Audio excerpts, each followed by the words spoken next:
ça super important. Et Ousmane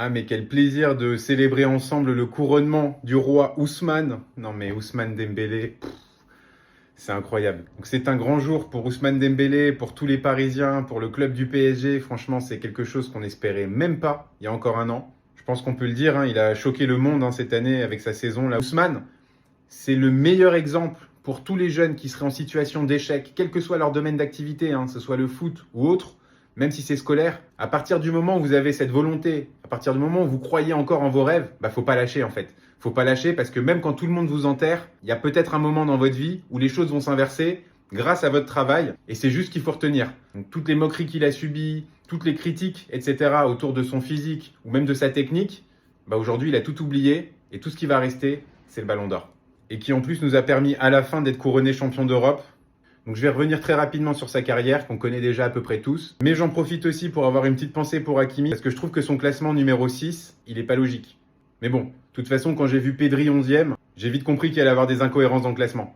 Pour faire une mini aparté, c'est vrai que Achraf Hakimi, il mérite tous les jours d'être devant Mohamed Salah, par exemple. Mohamed Salah, en termes de stats, c'était pas non plus fantastique. Et il n'a pas mené son équipe très très loin en Ligue des Champions.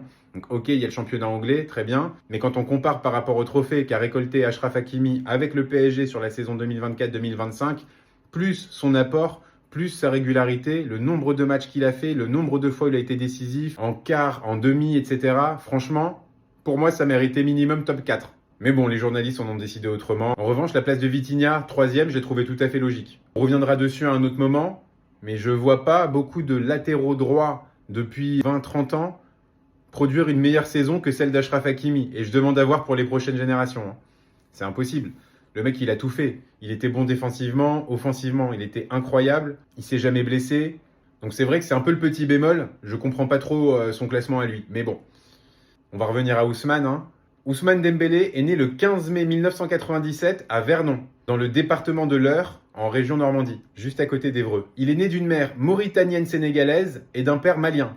Et Ousmane, on le connaît particulièrement pour sa vitesse, sa technique et aussi sa capacité de pouvoir jouer des deux pieds. Il commence son parcours en ayant été formé au Stade Rennais, où il va vite se révéler en Ligue 1 en 2015-2016. En 2016, il rejoint le Borussia Dortmund, en Allemagne, où déjà là, il impressionne tout le monde par son explosivité. Il remporte même la Coupe d'Allemagne avec le Borussia Dortmund en 2017. Et ses superbes performances, elles lui permettent d'ailleurs d'être détecté puis transféré au FC Barcelone la même année, donc en 2017. Et il devient d'ailleurs l'un des plus gros transferts du club. On va faire vite sur son passage parce qu'il est assez mitigé. Franchement, il y a du bon, il y a aussi du moins bon évidemment, mais le problème c'est surtout les blessures. Il se retrouve à l'infirmerie de façon récurrente et c'est vrai que même les dirigeants, ils ont un peu du mal à se projeter avec lui en se disant que de toute façon, il va jamais réussir à faire une saison complète. Mais ça l'a pas non plus empêché de gagner plein de trophées avec le FC Barcelone, la Liga, Coupe du Roi, Supercoupe. Il devient même champion du monde avec l'équipe de France en 2018, ce qui confirme un petit peu plus son statut de joueur de classe mondiale. Et donc, après pas mal de pépins au FC Barcelone, en 2023, le Paris Saint-Germain se décide à le recruter.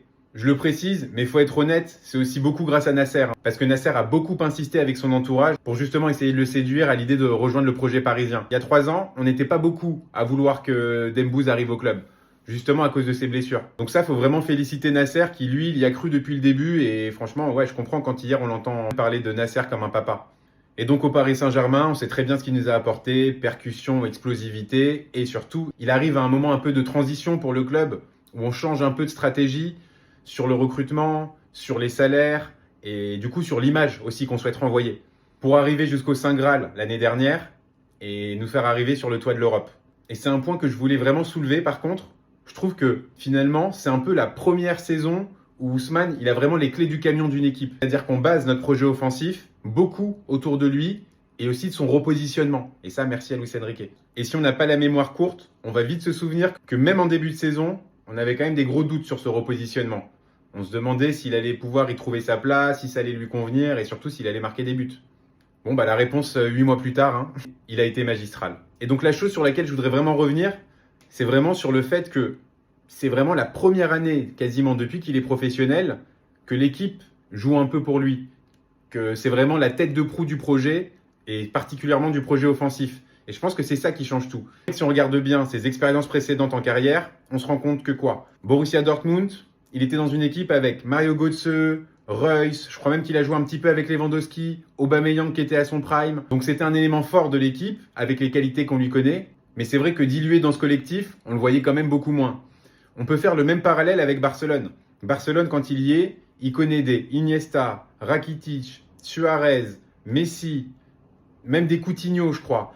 Enfin, énormément de joueurs à talent. Et le problème, c'est que même s'il était hyper intégré au projet de cette équipe, on ne pouvait pas non plus en faire une tête de proue. Ils ne pouvaient pas non plus baser leur tactique offensive autour d'Ousmane, évidemment. Parce que justement, le projet de jeu offensif du FC Barcelone reposait essentiellement sur les épaules de Messi et du milieu de terrain. Et je trouve que ça a été un peu similaire avec le PSG. Pourquoi ? Il arrive en 2023 et en 2023, on a encore Mbappé en tête de proue. Et c'est évident que malgré qu'on connaisse le plan de jeu initial de Enrique, sa présence, elle a aussi beaucoup monopolisé les actions offensives. Et on l'a vu d'ailleurs en termes de statistiques il y a 2 ans. Kylian, il avait énormément staté. Et donc l'année dernière, je trouve que c'est ça la bascule. Je trouve que c'est vraiment le départ d'Mbappé qui finalement est la dernière grande star de l'équipe. Ça va permettre au collectif de se mettre en place et de trouver d'autres automatismes et peut-être même de devenir plus fort. Et c'est exactement ce qui s'est passé. Déjà, le repositionnement de Dembélé, je pense que ça lui a fait beaucoup de bien parce que ça lui a permis de se concentrer plus sur sa finition que sur ses accélérations, ses débordements, etc. Et il est beaucoup plus impactant. Et en termes de statistiques, mais quelle saison quoi. Je crois qu'il a 39 buts pour 17 passes. C'est stratosphérique. Donc c'est pour tout ça que je trouve que le Ballon d'Or, il est plus que mérité, et en termes de statistiques, et en termes d'impact dans l'équipe, en termes de palmarès aussi, mais ne serait-ce qu'en termes d'exemple. Donc bravo à lui pour la saison incroyable qu'il a produite, et un grand merci pour l'exemple que c'est pour tous les jeunes. Vraiment toujours croire en vos rêves.